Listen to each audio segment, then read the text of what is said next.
खेड़ा सत्याग्रह में उस समय की जो राजस्व संहिता थी, रेवेन्यू का जो कोड ऑफ कंडक्ट था, वो कोड ऑफ कंडक्ट कहता था कि यदि 1/4 फसल नुकसान हो गई है, ठीक, तो राजस्व लेने का अधिकार जो है वो नहीं होगा। रेवेन्यू जो है, एग्रीकल्चरल टैक्स आपको वहां का क्या करना पड़ेगा, माफ करना पड़ेगा।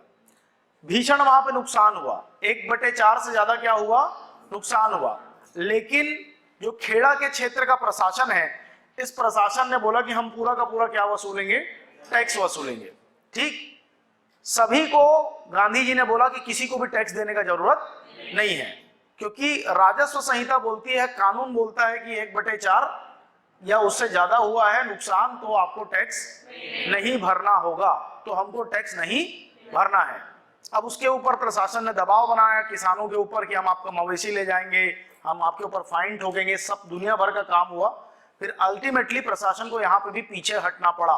ठीक, तो सूखे और अकाल की वजह से खेड़ा की फसल खराब हो गई थी। खेड़ा जो है गुजरात में, कहाँ है, और रेवेन्यू कोड ऑफ कंडक्ट बोलता था कि अगर जो कृषि है उसका 1/4 हिस्सा खराब हुआ है तो आप उनसे टैक्स उस साल छोड़ देंगे। उसके बावजूद वहां का प्रशासन क्या लेने जा रहा था, टैक्स लेने जा रहा था। गांधी यहां भी एंटर करते हैं और अंग्रेजों को पीछे हटना पड़ता है, इनका टैक्स क्या हो जाता है, माफ हो जाता है। इनका टैक्स क्या हो जाता है, बोलिए, माफ हो जाता है। ठीक, तो अब तक आप जान रहे थे चंपारण के किसानों की दुविधा क्या थी। अब आपको पता चल गया कि अहमदाबाद लेबर एसोसिएशन के लेबर्स की क्या समस्या थी। आपको यह पता चल गया है कि खेड़ा में किसानों की क्या समस्या थी। और खिलाफत आपको पता है कि तुर्की के खलीफा के बादशाहत को कायम रखने का एक प्रयास था, और गांधी जी क्योंकि उस समय काफी पॉपुलर थे तो उनको यहां से अध्यक्ष नॉमिनेट किया गया था। क्या नॉमिनेट किया गया था, अध्यक्ष नॉमिनेट किया गया था। ठीक, इसी बीच में